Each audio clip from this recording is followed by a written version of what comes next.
Dice la palabra de Dios en este día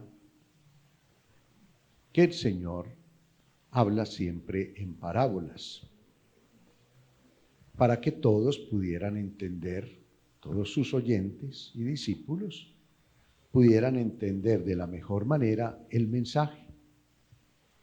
Una parábola es una figura bíblica y narrativa que es un ejemplo, una comparación, una imagen sencilla que nos deja mensajes. Nosotros conocemos más actualmente el término las fábulas, que son una narración, una historia, donde se toman personajes que tienen una experiencia de vida y luego nos dejan a su vez, a partir de esa experiencia, un mensaje.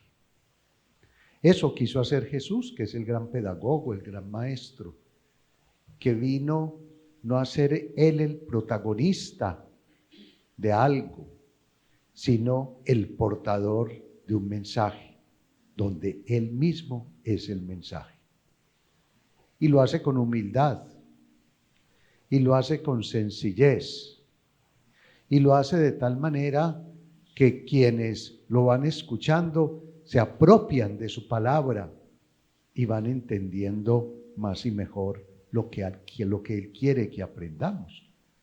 Por eso los discípulos le preguntarán a ustedes: ¿tú por qué les hablas a todos en parábolas?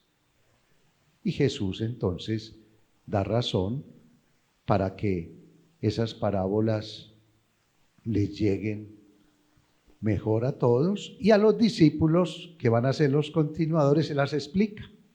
Tenemos la parábola del sembrador, la parábola de la semilla que crece con la cizaña y demás. Y aquí encontramos esta figura de los árboles, tanto en la primera lectura de Ezequiel como en el Salmo 91 y el Evangelio de Marcos. La figura que utiliza hoy la palabra es el árbol. El árbol que en algunos casos es fruto de una semilla muy pequeñita,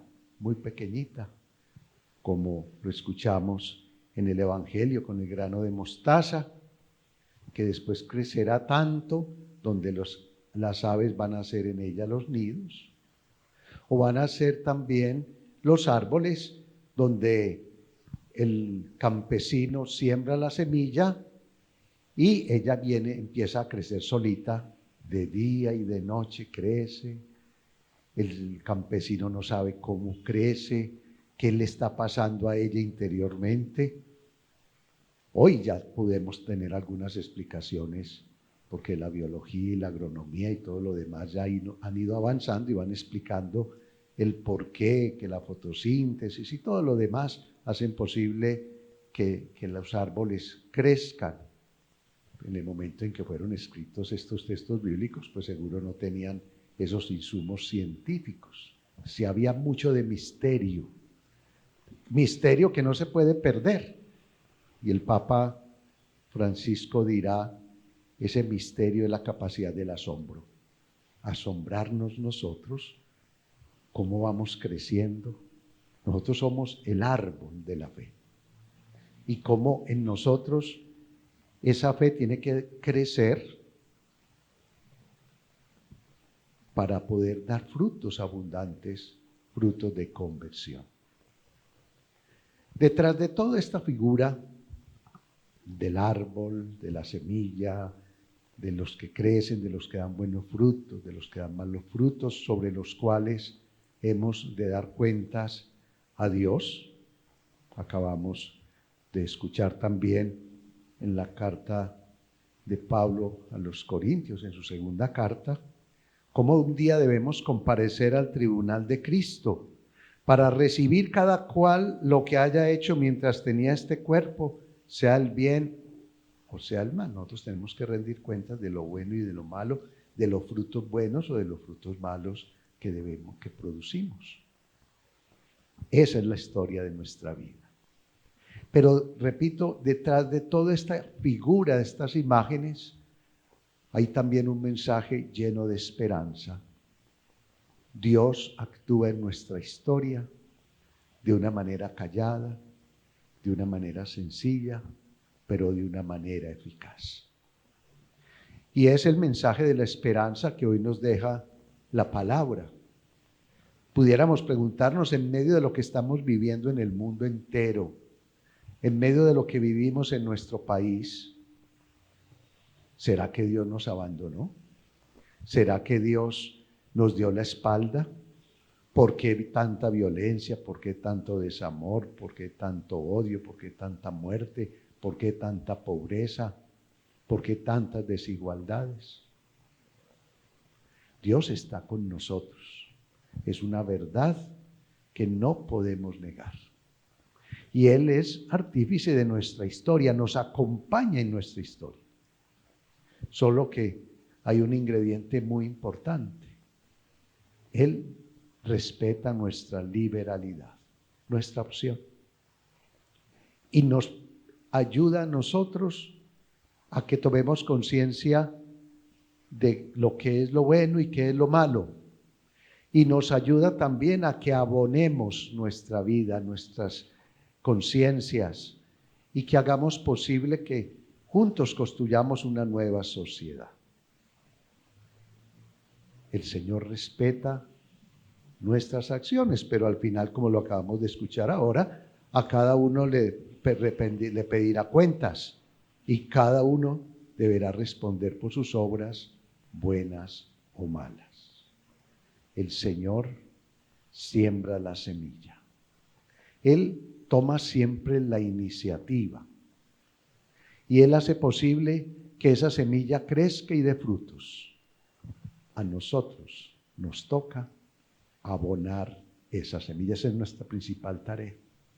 Esa es nuestra principal tarea.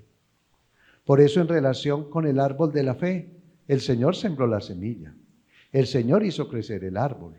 Pero si nosotros no abonamos ese árbol de la fe con la oración, la vida sacramental, la caridad, la unidad fraterna, pues resultado será que la fe se muere, el árbol se seca. Tenemos que abonar ese árbol. Y cuando hablamos de la sociedad, pues sí, el Señor nos dio la vida, nos permitió estar en una comunidad X, pero nos toca a nosotros abonar esa comunidad. Y tenemos que propiciar que haya relaciones fraternas, que de verdad seamos artesanos de paz, de justicia, de reconciliación, que trabajemos por el bien común, el bienestar de todos, y no luchar por intereses egoístas e individuales.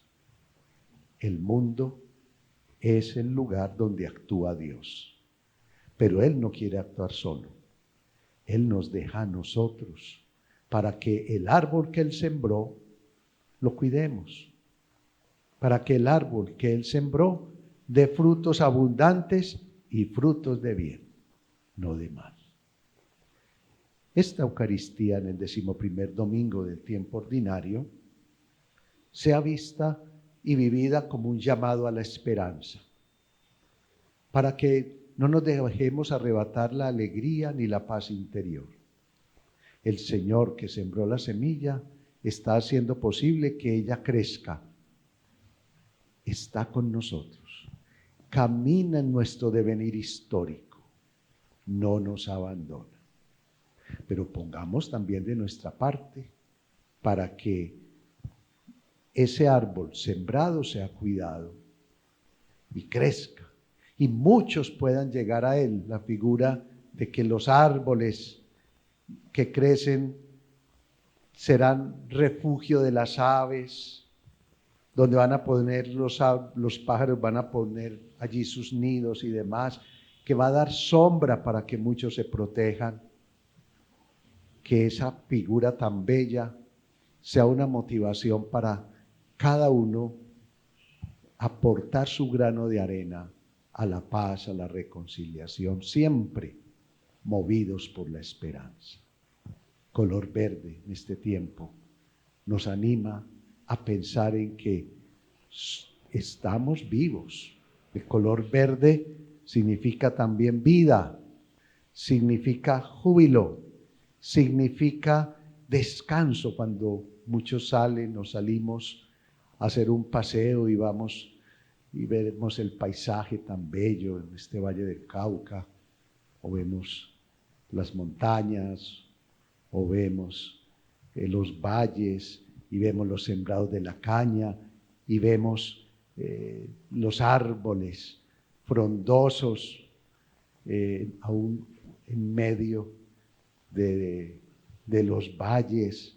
Eso es muy bello, y ese color verde, dicen los que saben, que es relajación, que es descanso.